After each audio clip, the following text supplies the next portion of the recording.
past November of 2010, the Israel Committee of Santa Barbara presented its 5th annual teach-in on Israel. What we've done over the years has been to find different ways of fostering support for Israel through nuanced education. The Israel Committee itself is formed of Jewish community members from throughout Santa Barbara. There's no company line, no single perspective. What we all have in common is that we want to support Israel, and we want to do it in a non-propagandistic way.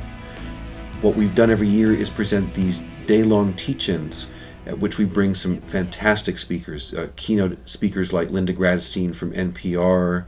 The classic definition of a terrorist is someone who attacks civilians.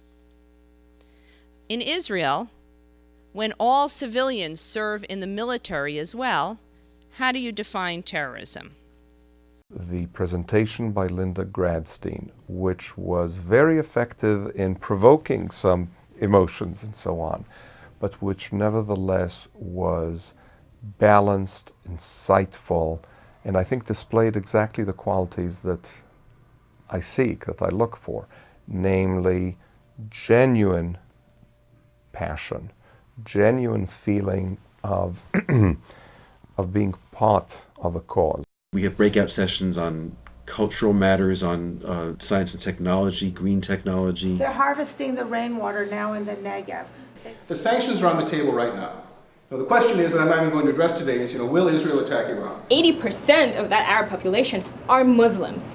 And Muslims, like some of our fellow Jews, sometimes have very specific ideas about the role of a woman in the society. I decided to pick an issue that people know a lot less about, which is the Arabs who are in fact citizens of Israel and their lives. And thought it would draw more attention. And it's something that they don't usually get to learn about because it's not the conflict proper. And Professor Mark Dollinger from San Francisco State. My keynote this afternoon is going to be on anti-Israelism and the college campus. And it's very controversial because they're basically growing up two things you never talk about, religion and politics. And in the Jewish community, the third rail is Israel.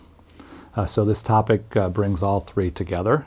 And then it focuses it on an institution which is near and dear to the American Jewish community, which is the university, and what its goal and its purpose is.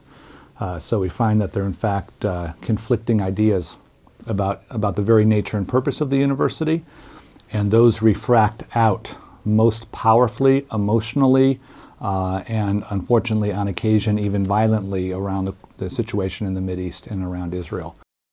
The audience for our teach-ins is diverse. It's the whole community from college students to 90-year-olds and everything in between.